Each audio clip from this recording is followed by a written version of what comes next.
When Emily arrived home 3 hours earlier than usual that Tuesday, the first thing she heard was her father's voice, laughing, something that hadn't happened in 12 long years. She froze in the marble foyer. Her father, laughing.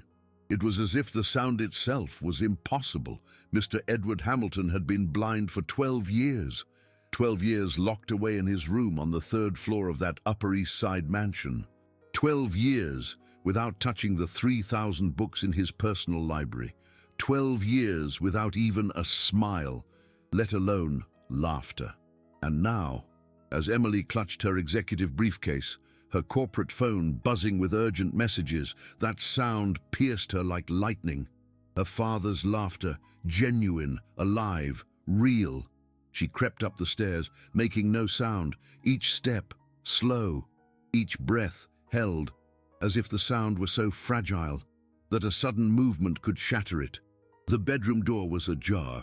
A sliver of warm light spilled into the hallway, and then she heard it. Another voice, a woman's voice, soft, measured, reading. It wasn't the home health aide. The aide had a raspy, tired voice. This voice was different. This voice painted pictures in the air. Emily moved closer, millimeter by millimeter. She peeked through the crack, barely an eye, and she saw him. Her father sat in his leather armchair by the window. The same armchair where he'd spent 12 years staring into nothingness. But this time, his face wasn't empty. This time, he was smiling. A small smile, almost forgotten, as if the muscles barely remembered how. And beside him, seated on a chair pulled close, was Maria, the housekeeper, in her navy uniform and white apron. But in her hands, there wasn't a duster or a cleaner. There was a book, an old book, with a worn cover, and she was reading. Emily didn't enter. She couldn't bring herself to. She closed the door silently and went downstairs, her heart pounding in her chest. She sat on the living room sofa, still clutching her briefcase, and for the first time in years, she cried without understanding why. If you've ever felt that the world was against you, that time took something you loved and never gave it back, stay here, because what you're about to hear isn't just any story. It's one of those stories that reminds you that miracles don't come from hospitals. They come from places you'd never expect. 6 months ago, Emily Hamilton de Montero's life was a perfect equation. CEO of Hamilton Construction, the company her father founded 40 years ago. Multi-million-dollar contracts, buildings redefining the New York City skyline, 14-hour workdays, meetings with Japanese, German, and American investors. Her schedule was a war map, where every minute was conquered. And her father, Mr. Edward Hamilton, was on the third floor, always on the third floor, cared for by home health aides who arrived at 8 in the morning and left at 8 at night, aides who gave him his medication, who prepared low-sugar meals, who helped him dress, efficient, professional, cold. Emily went up every morning before leaving for work. 10 minutes, sometimes 15 if traffic allowed. She'd enter the room, kiss her father's forehead, ask if he'd slept well, and leave. Mr. Hamilton would respond with monosyllables. Yes, no, fine, thanks. There was no conversation, no connection, just a ritual of guilt, repeated every morning like a mechanical rosary. Mr. Hamilton had been an architect, one of the best in the country. He designed the Museum of Modern Art, the Hamilton Tower on Park Avenue, the residential complex in Greenwich that bears his name. His hands drew worlds, his eyes saw what didn't yet exist. He was a man of light, of lines, of spaces that breathed, but at 62, diabetes stole his sight. First came blurred vision, then black spots, then total darkness, advanced diabetic retinopathy. The best ophthalmologists in Houston, Madrid, and Singapore said the same thing. Irreversible, permanent, terminal. The day Mr. Hamilton completely lost his sight, something else went out. His voice, His laughter, his desire to wake up. He asked that no one enter his library, that no one touch his books, 3,000 volumes, classics, poetry, novels, biographies, architecture, history collected over 50 years. Now, they were just dust and memories. The aides suggested audiobooks. Mr. Hamilton listened to them in silence and then said in a broken voice, "It's not the same. An audiobook is a voice without a soul. I want to feel the paper. I want to hear someone read to me because they want to read to me, not because a machine recorded it." So he stopped reading, and with that, he stopped living. But there was one detail that Emily didn't know, something that had been happening for 3 months, right under her nose. In the 2 hours she spent in meetings with the board of directors, in the afternoons when she reviewed structural plans in her office on Madison Avenue, in those empty spaces that money filled with efficiency but never with love.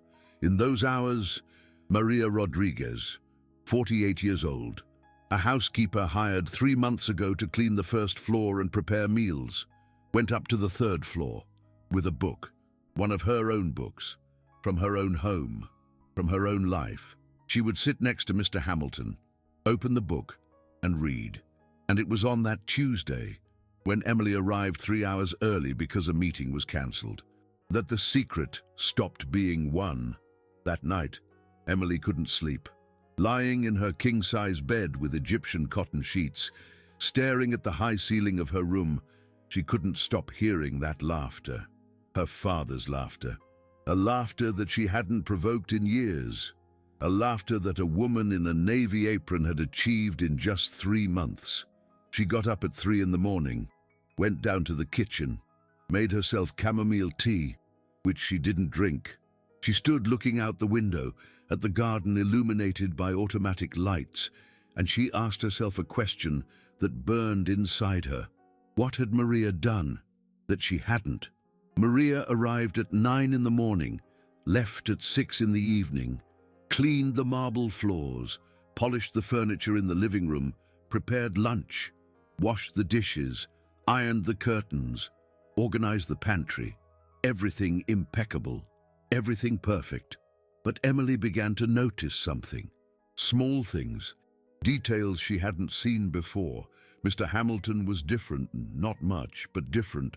In the mornings, when Emily went up with her 10-minute ritual, her father was already dressed. Not in the crumpled pajamas that the aides put on him.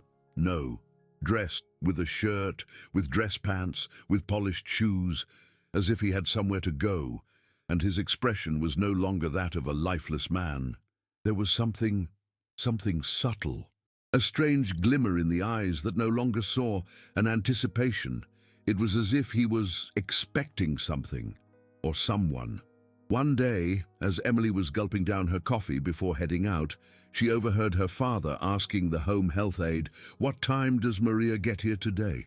The home health aide replied, "Same as always, Mr. Hamilton, 9 o'clock."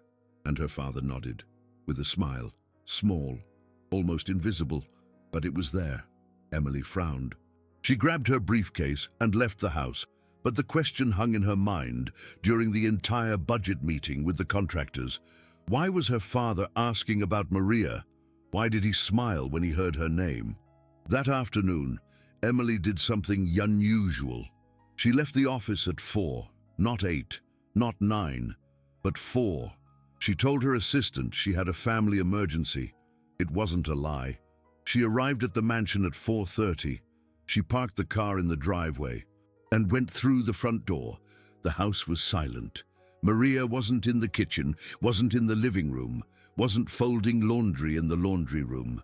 Emily went upstairs, slowly, quietly, like an intruder in her own home. She reached the 3rd floor. The door to her father's room was ajar, just like that Tuesday. She approached, peeked through the crack, and what she saw left her breathless. Maria was sitting next to her father. In the chair, she had moved to be closer. In her hands, a hardcover book with gilded edges, 100 Years of Solitude, the vintage edition, the same one Emily had seen on the bookshelf in the library since she was a child. And Maria was reading in a soft voice, measured, not fast, not monotone, but with rhythm, with life, as if each word were a brushstroke on an invisible canvas. Many years later, as he faced the firing squad, Colonel Aureliano Buendia was to remember that distant afternoon when his father took him to discover ice. Mr. Hamilton had his eyes closed, but he wasn't asleep. No, he was listening intensely to every word, every pause, as if he was seeing, as if Maria's words were windows to a world that had been taken from him. And then something happened that Emily would never forget. Her father raised a hand, slowly, tremulously, and touched Maria's arm, just a touch, light, as if saying, "Thank you, continue, don't stop." Maria smiled, a small smile, expecting nothing in return, and continued reading. Macondo was then a village of 20 adobe houses, built on the bank of a river of clear water that ran along a bed of polished stones, which were white and enormous, like prehistoric eggs. Emily closed her eyes. A warm tear rolled down her cheek, and in that instant, everything stopped, time, breathing, the entire world, because she was seeing something she never thought possible. Her father, the man who had built empires with his hands, the architect who designed buildings that touched the sky, the giant she had admired her whole life, was there, vulnerable, fragile, but not broken. He wasn't broken because someone was holding him, not with money, not with medicine, not with pity, but with words, with presence, with love so pure it hurt to watch. Emily realized something devastating in that moment. For 12 years, she had believed her father needed a cure, a treatment, a medical miracle. But she had been wrong. What her father needed was much simpler and much harder to give.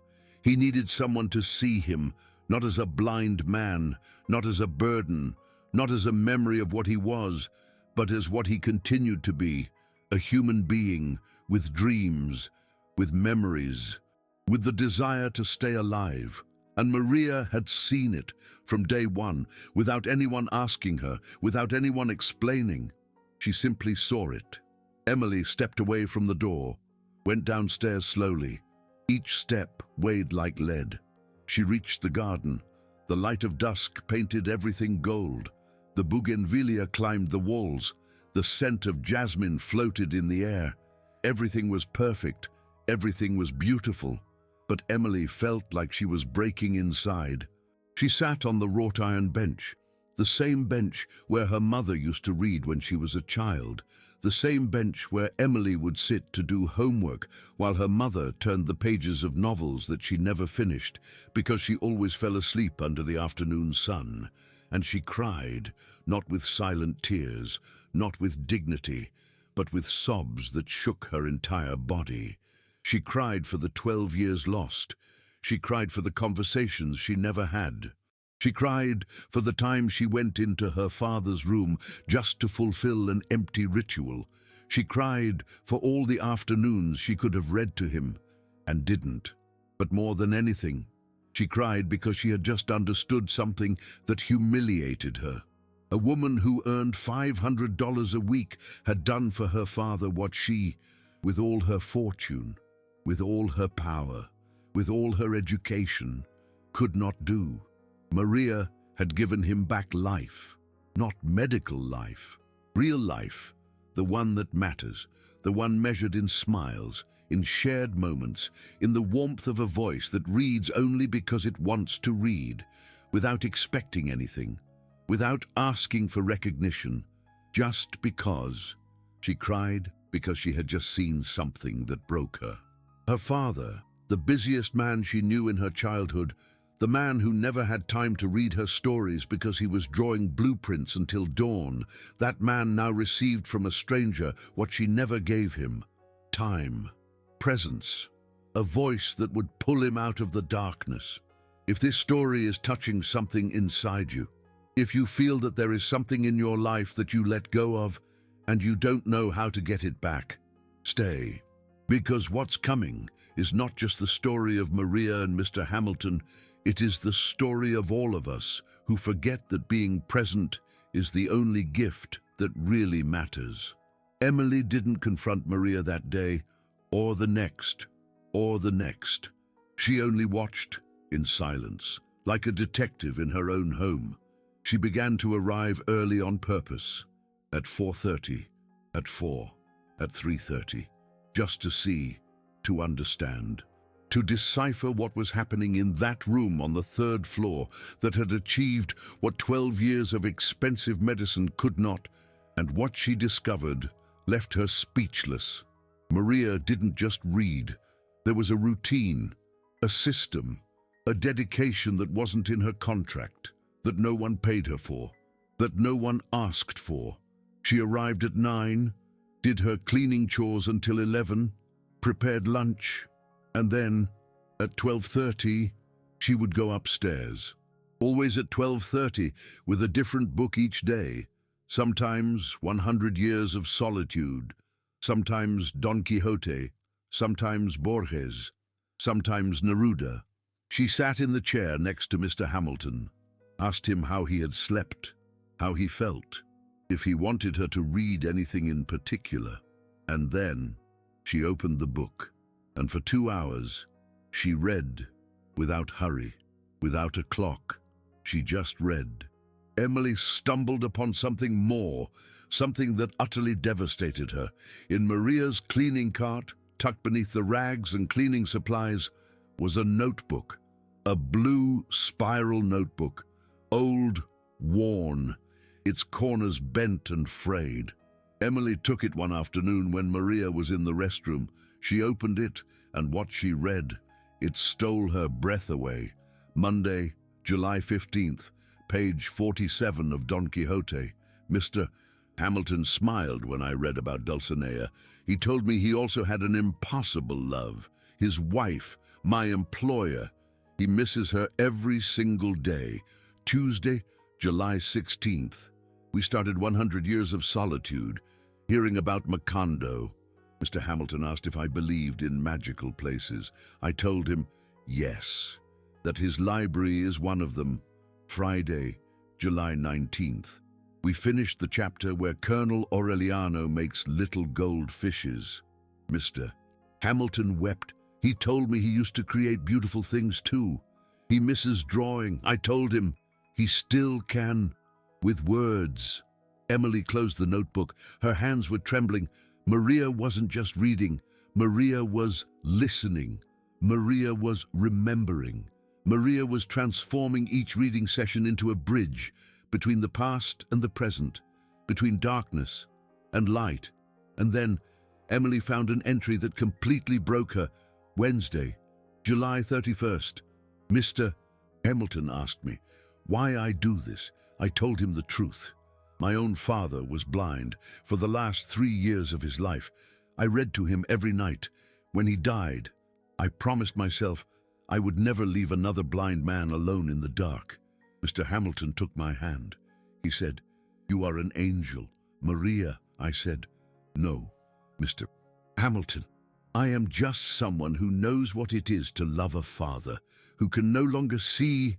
Emily closed the notebook and placed it exactly where it was. She left the house, got into her Mercedes, and drove aimlessly for 2 hours, crying, shouting, pounding the steering wheel because she had just understood something that humiliated her to the bone. Maria wasn't doing a favor. Maria was healing her own wound through Mr. Hamilton, and in the process she was giving life back to a man that she, his own daughter, had emotionally abandoned. Money had paid for home health aides. Money had paid for medication. Money had paid for a luxurious room with a view of the garden.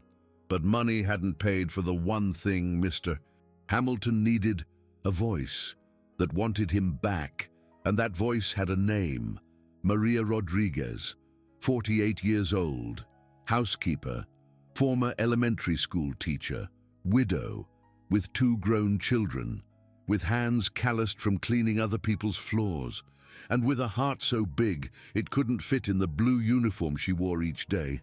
But there was something else that Emily didn't know, something she was about to discover, and that would change everything.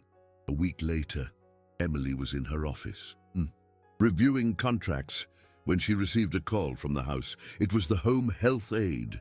Mr. Hamilton was asking for something strange. He wanted his glasses, the glasses he hadn't worn in 12 years, the glasses he kept in his bedside table drawer, like a useless memory of a past that no longer existed. Emily told the home health aide to give them to him and hung up. But the question remained there, floating in her mind, like smoke that wouldn't dissipate. Why would a man who could no longer see want his glasses? That afternoon, she arrived at 3. She went up to the 3rd floor, opened the door to her father's room without making a sound, and what she saw left her paralyzed. Mr. Hamilton was sitting in his armchair, wearing his glasses, the same gold-rimmed glasses he wore for 30 years, and in his lap, his hands were gently touching the cover of a book, just touching, as if he could read with his fingers, as if touch could give him back something that his eyes no longer could. Maria was beside him, reading, but this time it wasn't 100 Years of Solitude. It was another book, one that Emily recognized immediately, The Little Prince, her mother's favorite. The book she used to read to Emily when she was a child before bedtime. Maria was reading with that soft voice that seemed to caress each word. It is madness to hate all the roses because one pricked you, to give up on all your dreams because one of them didn't come true. And then Mr. Hamilton spoke with a broken voice, full of emotion. My wife used to read me this book so many years ago, when Emily was little. Sometimes I listened from the doorway. I never told her, but it was my favorite moment of the day. He paused. His voice trembled. She sat in the rocking chair next to Emily's bed and read with that soft voice she had, the same voice she used to calm me when I came home stressed from work. She read about the little prince, about roses, about foxes who asked to be tamed, about aviators lost in the desert, and I stood there in the hallway listening without coming in because I didn't want to interrupt that moment. It was theirs, my wife's and my daughter's. I was just a secret visitor, a man who stole moments of tenderness that he didn't dare to ask for himself. Mr. Hamilton shed a tear. When my wife died, I thought those moments were gone forever, that I would never again hear the little prince read with love, that I would never again feel that warmth, that peace. But you, Maria, you brought this book. How did you know? Maria smiled, a smile full of tenderness. I know. Mr. Hamilton, Emily told me once. Emily froze. She hadn't said that, ever, because she didn't even remember it clearly. Or maybe she did remember it, but had buried it so deep that she no longer knew it was there. But then she realized Maria hadn't talked to her. Maria had discovered it alone. She probably found photos. She probably heard Mr. Hamilton mention something in one of his lucid moments. She probably simply observed, paid attention, connected dots that no one else bothered to connect. Maria had done what Emily never did. She had investigated. She had asked without words. She had understood Mr. Hamilton in a way that no one else, and not even his own daughter, had managed in 12 years. And the most devastating thing was that she didn't do it to impress anyone. She didn't do it to earn a raise. She didn't do it to be recognized. She did it because she understood something that Emily had forgotten, that knowing someone is not knowing their name. It's knowing their wounds, their memories, the things that make them cry in secret, the things that make them smile for no apparent reason.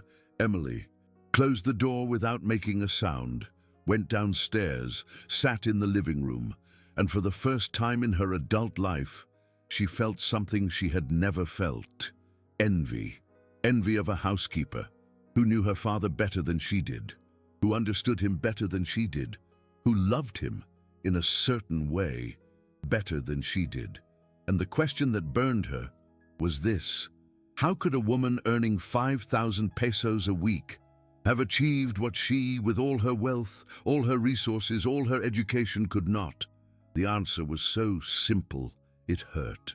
Emily had given the one thing money can't buy: time, attention, presence, love, without an agenda, without guilt, without rushing. What would you do if you discovered that someone was taking care of the person you love better than you ever have? Would you feel grateful, or would you feel ashamed? Stay tuned, because this story will teach you that sometimes the greatest lesson doesn't come from above. It comes from below, from the hands that clean your floors, from the voices you didn't expect to hear. The following days, Emily began to do something she had never done before. Observe, not from a distance, not spying through cracks, but with real attention, with the eyes of someone who is finally willing to see. And what she saw changed her. She noticed that Maria always arrived 15 minutes early, at 8:45, not 9. And with those 15 minutes, she would go up to Mr. Hamilton's room. She would bring him freshly brewed coffee, not the coffee the home health aide made in the automatic machine. No, proper coffee, with cinnamon, with brown sugar, the way it used to be made, the way Emily's mother used to make it. She would ask him how he had woken up, if he had slept well, if he had dreamed of anything. Simple questions, questions that no one else asked, because no one else had the time. And Mr. Hamilton responded, not with monosyllables, not with the dull silence of the last 12 years, but with words, with stories, with memories, as if Maria's voice was a key that opened doors that everyone believed were locked forever. Emily also noticed something else. Maria brought flowers. Not the expensive flowers that Emily had delivered every week from the florist in the Upper East Side. No, wildflowers, daisies, small sunflowers. Flowers she bought at the corner stand with her own money, and she would put them in a vase by the window in Mr. Hamilton's room. What's the point if he can't see them? The home health aide had once asked, with a mocking tone. Maria looked at her calmly. She responded with something that Emily would never forget. Because he can smell them, and because when I tell him that there are yellow sunflowers by the window, he smiles, and that smile is worth more than anything money can buy. The home health aide said nothing more, but Emily, who was listening from the hallway, felt something inside her break. Or maybe it was being fixed. She wasn't sure. One Thursday afternoon, Emily did something she hadn't done in years. She cancelled all her meetings. She told her assistant not to bother her. She turned off her phone and she went home. At 2 in the afternoon, she arrived at the mansion. Everything was silent. She went up to the 3rd floor. The door to the room was ajar. As always, she approached, and this time, she didn't hide. She entered. Maria was sitting next to Mr. Hamilton, reading Don Quixote, the chapter about the windmills. Her father was listening with his eyes closed, his glasses on, a small smile on his lips. When Maria saw Emily, she stood up immediately. She left the book on the small table. "Ma'am, I'm sorry. I was just..." Emily raised a hand. "Don't apologize, please. Sit down." Maria hesitated, but something in Emily's voice made her obey. She sat down again. Mr. Hamilton turned his head towards where his daughter was. "Emily, what are you doing here so early?" Emily approached. She sat down in the other chair, the one on the other side of her father, the one that had been empty for years. "I came to listen." Mr. Hamilton smiled, a smile full of surprise, of joy, of something that seemed like hope. "Then stay." Maria was reading about Don Quixote and the windmills. "It's my favorite part." Emily nodded. Maria looked at her with inquisitive eyes. Emily gestured with her head. "Continue, please." And Maria continued reading. "At that moment, they came in sight of 30 or 40 windmills that there are on that plain. And as soon as Don Quixote saw them, he said to his squire, 'Fortune is arranging matters for us better than we could have shaped our desires.'" Emily closed her eyes, and for the first time in 12 years, she was present, completely present, without a phone, without an agenda, without meetings waiting. Only her father, and the voice of a woman who was teaching them both something they had forgotten, that being together doesn't require profound words, doesn't require complex plans. It only requires being there, being present. When Maria finished the chapter, Mr. Hamilton spoke. "Thank you, Maria." His voice was filled with emotion. Then he turned towards where Emily was. "And thank you too, daughter, for coming, for staying." Emily couldn't speak. She just took her father's hand. A wrinkled hand, stained by age, trembling, but warm, alive, there. That night, Emily stayed awake late, not reviewing contracts, not answering emails, but thinking about Maria, about her father, about the 12 years she had lost, because she believed that being present meant paying bills, hiring home health aides, making sure everything worked.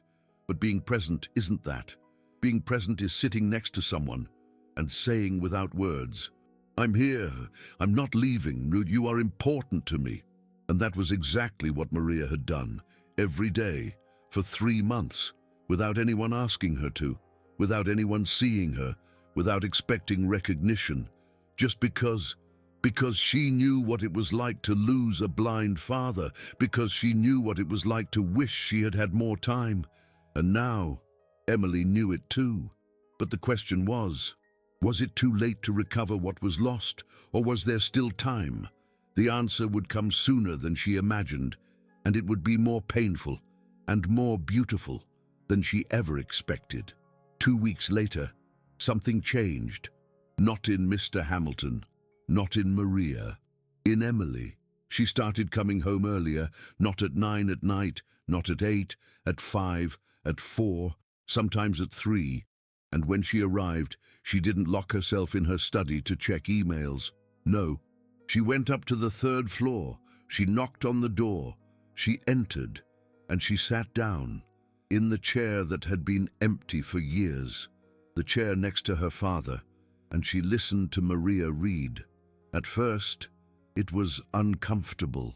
Emily didn't know what to do with her hands, where to look, how to be still without checking her phone every 5 minutes.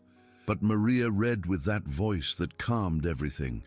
And little by little, Emily learned something she had forgotten. How to be present, simply present. Mr. Hamilton didn't say anything the first few times, but Emily noticed something. When she entered, her father smiled, a different smile, as if for 12 years he had been waiting for exactly that, for his daughter to sit next to him, without rushing, without an agenda, just there. One Friday afternoon, after Maria finished reading a chapter of The Old Man and the Sea, Mr. Hamilton spoke. "Maria, could you give us a moment alone, please?" Maria nodded, carefully closing the book. She placed the chamomile tea on the small table and quietly left the room. Emily felt a lump in her throat.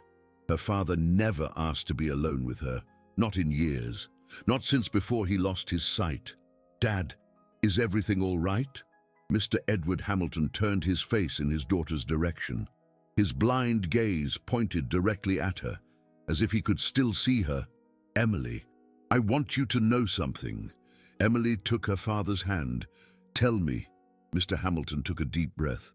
"For 12 years, I lived in darkness, not just because I couldn't see, but because I felt I no longer mattered, that there was no reason to wake up, to speak, to remember who I was." Emily squeezed her father's hand. Tears welled up in her eyes. "Dad, Wait, let me finish." Mr. Hamilton smiled slightly. "During those 12 years, you worked harder than anyone. You built the empire that I started. You multiplied what I could barely create, and I know you did it for me. So I would feel proud, so I would know that my legacy was in good hands."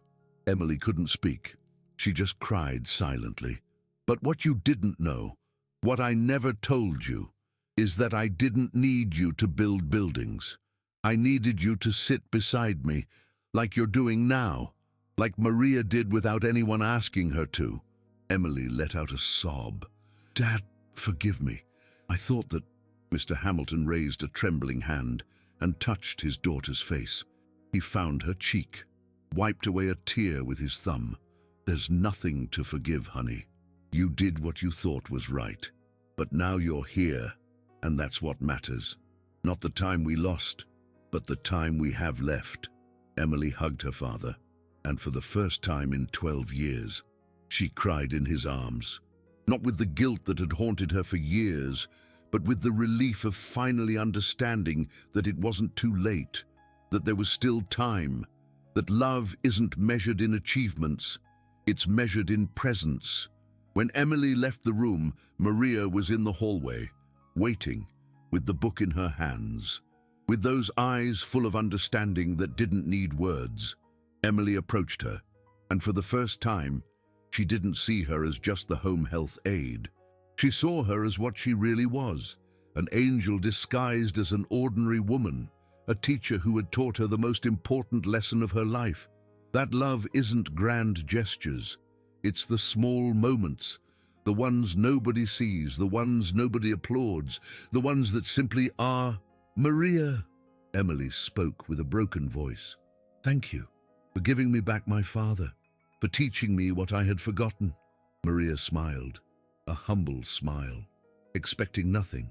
"Ma'am, I didn't do anything special. I just read, I just listened, I just was there. And that, Maria, is everything. That's what he needed, what I forgot to give him." Maria nodded. She extended the book towards Emily. "Perhaps you'd like to read to him today. He'd be happy." Emily looked at the book, The Old Man and the Sea. The book about a man who fights against the impossible, who doesn't give up even when everything is against him, who keeps going because that's what people who love life do. She took the book. She felt the weight of the pages, the smell of old paper, and she understood something. That book wasn't just a story. It was a metaphor. Her father was the old fisherman, blind, alone, but still fighting, still alive, still waiting for someone to see him, not with the eyes, but with the heart. Emily went back into the room. She sat in the chair next to her father. She opened the book to the page where Maria had left it, and she read. Her voice trembled at first. It didn't have Maria's smoothness. It didn't have that perfect rhythm, but it had something that Maria couldn't give her. It had her daughter's voice, the voice that Mr. Hamilton had waited to hear for 12 years.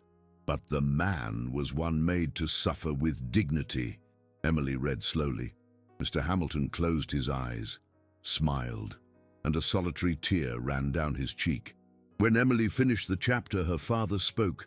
"You've been mispronouncing a word, honey." Emily was surprised. "Which one?" "Suffering. It's not pronounced that way. It's pronounced hope, because when you suffer with dignity, you're not just suffering, you're waiting, hoping that something will change. And today, something changed."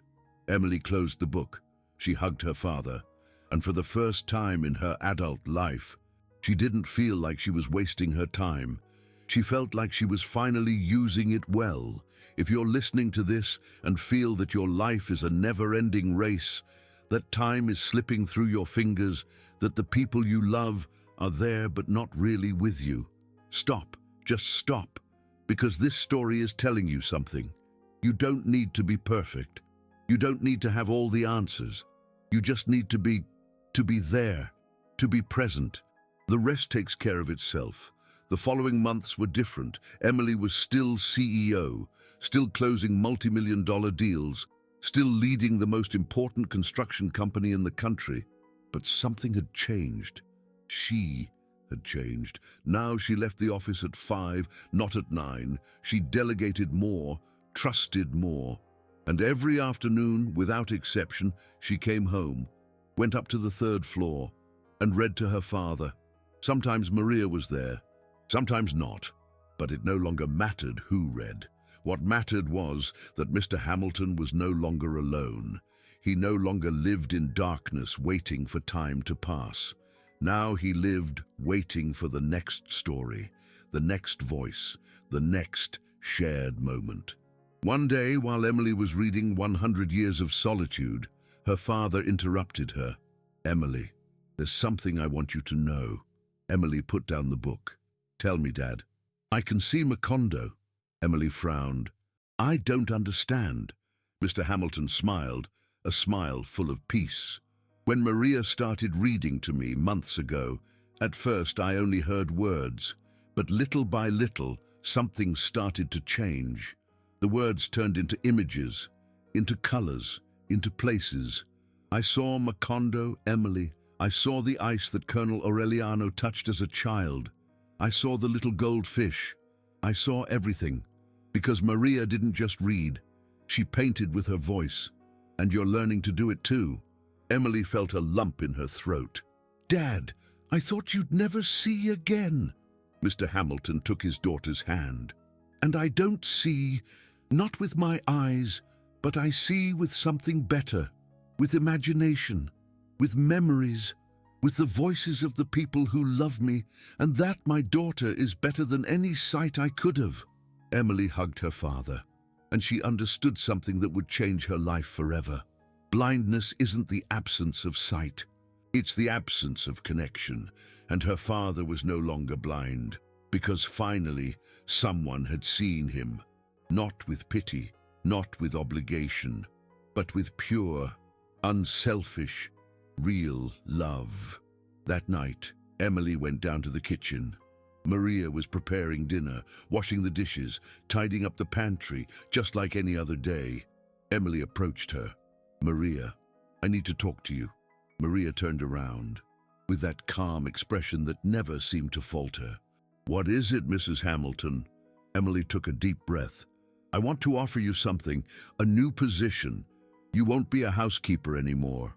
You'll be an official reading companion for my father, with a salary 3 times higher, flexible hours, anything you need. I just want you to keep doing what you've been doing, reading, listening, being there." Maria looked at her in silence for a moment that felt like an eternity. Then she smiled, a smile full of gratitude, but also of something more, of understanding, of wisdom. "Mrs. Hamilton, I don't do this for money. I do it because I know what it's like to lose a blind father and wish I had more time. But I accept, not for me, but for Mr. Hamilton, because he deserves to have voices that love him. And now he has 2, mine and yours." Emily hugged Maria for the first time, without hierarchies, without roles, just 2 women who loved the same man, one as a father, the other as the father she lost. And in that embrace, something healed, not just in Emily, not just in Mr. Hamilton, but in Maria too. Because sometimes, when you give love, what you're really doing is healing your own wounds. And in the process, you heal those of others. 3 months later, something incredible happened. Mr. Hamilton asked for something no one expected. "I want to go to the library." Emily and Maria looked at each other. The library. The place Mr. Hamilton had forbidden anyone to touch for 12 years. The place where he kept 3,000 books that he thought he'd never enjoy again. They took him, between the 2 of them. Slowly, they went down the stairs from the 3rd floor, crossed the hallway, opened the double mahogany doors, and entered. The smell of old paper enveloped him. Mr. Hamilton took a deep breath, as if that aroma were pure oxygen. He closed his eyes, smiled. "I'm home." Maria guided him to his favorite armchair, the leather armchair where he spent hours reading before losing his sight. Mr. Hamilton sat down. He reached out his hands, touched the shelves, the books, the worn covers, the faded spines, and then he said something that broke both women. "I thought I'd never come back here. I thought this place would only remind me of what I lost. But I was wrong. This place isn't what I lost. It's what I found. Because now I have something better than reading alone. I have someone who reads with me, who sees for me, who paints worlds with her voice. Emily knelt beside her father. Dad, I'm sorry I left you alone for so long. Mr. Hamilton took his daughter's face in his hands. You didn't leave me alone, honey. You just got lost along the way. But you found your way back, and that's what matters. Maria, standing by the window, watched the scene with silent tears running down her cheeks. She said nothing. She didn't have to, because her job was done.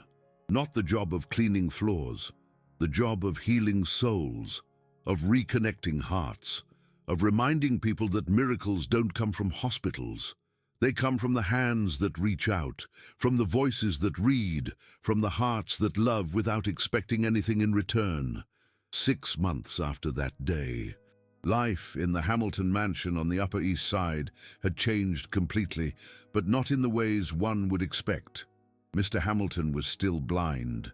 Medicine hadn't found a miraculous cure. The ophthalmologists kept saying the same thing. Irreversible, permanent, no hope of recovery. But something had changed. Something that no doctor could measure. Mr. Hamilton had come back to life. Every afternoon, at 3 o'clock, the library filled with voices. Maria arrived with her book of the day. Sometimes Borges, sometimes Cortázar, sometimes just Neruda's poetry, which she read with a voice that turned words into melodies. Emily arrived at 3:30, no longer from the office with hurry and stress, but from home, where she had started working part-time, delegating, trusting, building fewer buildings and more memories. The three of them sat down, Mr. Hamilton in his leather armchair, Maria on his right, Emily on his left, and they read, taking turns. Sometimes Maria read a chapter, then Emily continued. Sometimes Mr. Hamilton simply listened. Sometimes he interrupted to comment, to remember, to laugh, because that was the most incredible thing. Mr. Hamilton was laughing again, not the timid laugh of someone who had forgotten how, but the full laugh of someone who has found reasons to be alive. One Friday afternoon, while Maria was reading Love in the Time of Cholera, Mr. Hamilton interrupted her. Maria, can I ask you something? Of course, Mr. Hamilton. Why do you keep bringing your own books? I have 3,000 here.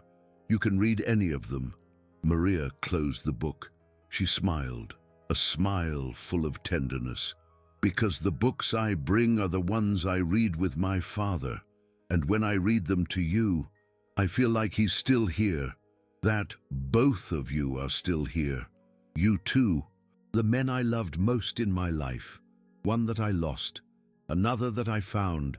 Emily felt something break in her chest.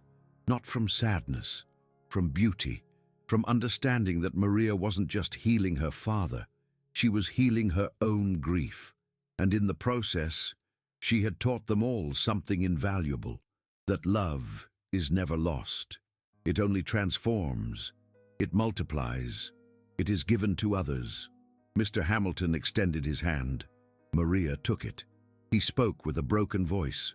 Thank you, Maria, for seeing me when no one else could, not with your eyes, with your heart. Maria squeezed his hand.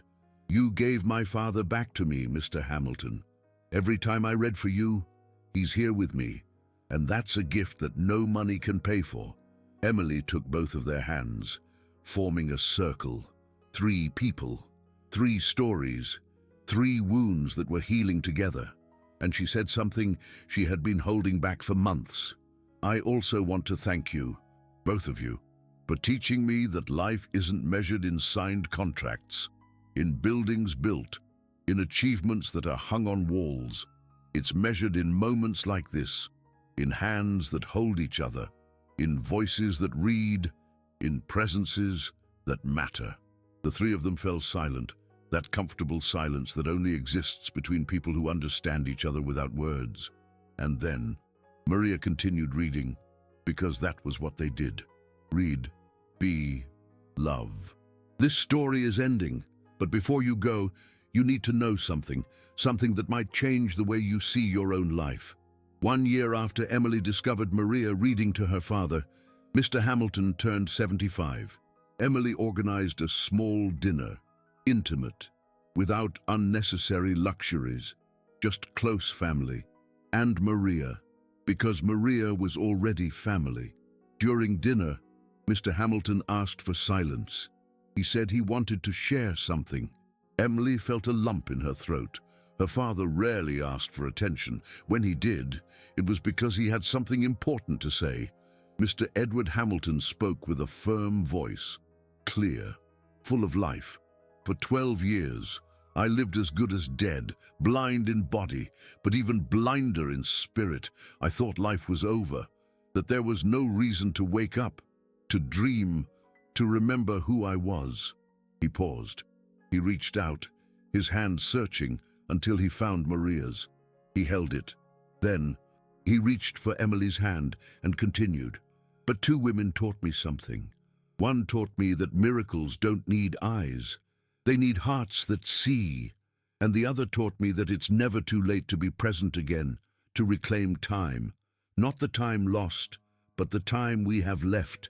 Mr. Hamilton smiled, a smile full of peace. These 2 women gave me back something I thought was lost forever. Not my sight, but my reason for living. And I want you all to know that during this last year, I've seen more than in my entire life. I've seen Oz. I've seen knights tilting at windmills. I've seen old fishermen battling the sea. I've seen entire worlds painted with words. And I've seen something even more important. I've seen love, pure love, selfless, real. Tears streamed down Emily's face. Maria wept silently, and everyone present, even those who didn't know the whole story, felt like they were witnessing something sacred, a life lesson that can only be learned through pain and redemption. Mr. Hamilton finished with something no one expected. If you believe this story is about a home health aide who read to a blind man, you're wrong. This story is about 3 blind people who learned to see. Maria, blinded by grief over her father. Emily, blinded by work that took her away from what was important. And me, blinded by self-pity that made me forget I was still alive. But the 3 of us found the light, not outside, but inside, in the love we decided to give each other.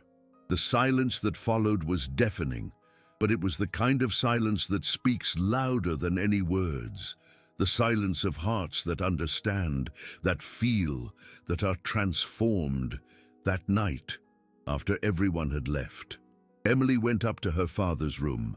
Mr. Hamilton was sitting in his armchair, with his glasses on, with a book in his lap, touching it gently with his fingertips. Emily sat down beside him. "Dad, thank you for what you said today."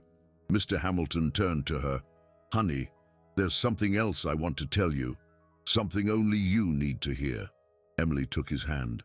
"Tell me." "For 12 years, I thought you were distant because you didn't care. But I was wrong. You were distant because you cared too much. You worked so hard because you wanted to honor my legacy. You wanted to prove that I hadn't failed, that my company was still alive, that my name still meant something." Emily began to cry. "Dad, I just wanted you to be proud." Mr. Hamilton smiled, a smile full of love. "And I am, honey, not for the buildings you built, but for the woman you decided to be. The woman who stopped running, who stopped hiding behind her work, who sat down beside me and said without words, 'I'm here, I'm not leaving, I love you.'" Emily hugged her father, and in that embrace, they healed completely. Not because the past changed, but because the present redeemed it. Because they had learned that love isn't perfect, it's imperfect, full of mistakes, of absences, of guilt. But when you decide to come back, when you decide to be there, everything is transformed. Today, 3 years after that Tuesday when Emily came home early, life at the Hamilton mansion on the Upper East Side continues. But nothing is the same. Maria is no longer just a home health aide. She is officially a reading companion and emotional caregiver, a title that Emily created specifically for her, with a salary that allows her to live comfortably, with flexible hours, with all the respect and recognition she deserves. But Maria still brings her own books. She still arrives 15 minutes early. She still brings flowers from the corner stand, because for her, this was never a job. It was an act of love. And acts of love don't change with titles or salaries. Mr. Hamilton is still blind, but he no longer lives in darkness. Every afternoon, at 3 o'clock, the library is filled with voices, with laughter, with stories. He's finished his list of 50 books he wanted to revisit. Now he's on the second list of 100 books, because when you have reasons to live, the lists never end. And Emily stopped being a full-time CEO. Now she works part-time. She delegated, she trusted, and she discovered something she never imagined. That being successful doesn't mean working 14 hours a day. It means knowing when to work and when to simply be. Every Fridays without fail, the three of them gather in the library. They close the doors, they turn off their phones, and they read. Sometimes Maria, sometimes Emily. Sometimes they simply listen to audiobooks together, although Mr. Hamilton always says he prefers real voices, the voices of the people he loves. And in those moments, as the words float in the air of the library, as hands are held, as smiles are shared, something magical happens. The three blind people see again, not with their eyes, but with something much more powerful, with their hearts. Because in the end, that's the lesson this story came to teach. Blindness isn't the absence of sight, it's the absence of connection. It's working so much that you forget what you're working for. It's being so busy surviving that you forget to live. It's having the people you love beside you but not being present, not seeing them, not hearing them, not sitting next to them and saying, "I'm here with you now." Emily learned that in the most painful way, but also in the most beautiful way. Through a woman in a blue apron who taught her that miracles don't come from above. They come from the hands that clean, from the voices that read, from the hearts that love without expecting applause, without expecting recognition, without expecting anything more than the peace of knowing you did the right thing. If you're listening to this right now, if you feel that this story touched you in a way you can't explain, it's because you needed to hear it. Because somewhere in your life, there's someone waiting for you to sit beside them, to read to them, to talk to them, to simply be there. You don't need to be perfect. You don't need to have all the answers. You don't need to be Maria. You just need to do what she did. Be present, see the people, not with your eyes, with your heart, because in the end, when life ends, when you look back, you won't remember the contracts you signed. You won't remember the meetings you attended. You won't remember the achievements you hung on the wall. You'll remember the moments, the hands you held, the voices you heard, the times you were present, the times you loved unconditionally, the times you were Maria for someone, or the times someone was Maria for you. Mr. Edward Hamilton used to say it best. Miracles don't need eyes. They need hearts that see. And you who have listened until the very end, you have two choices now. You can forget you ever heard this. You can go on with your life as if nothing has changed. Or you can do something small, something that matters. Call someone you've been ignoring. Sit next to someone who is alone. Read to someone who can no longer read. Listen to someone who needs to be heard. Be present, just that. Be present. Because if Maria could change the lives of two people just by sitting and reading, imagine what you can do. With your hands, with your voice, with your heart. This story shouldn't exist in a perfect world, because in a perfect world, no one should need a stranger to teach them how to love their own family. But we live in this world, and in this world, sometimes angels wear the uniforms of home health aides, and sometimes miracles come disguised as old books and soft voices. The question is, are you going to remain blind, Or are you going to start to see? The answer is within you. It always has been. You just needed someone to remind you, and now I have. Now you have no excuse. Go, be present, love, and you will see that miracles aren't in hospitals. They're in your hands, waiting for you to use them.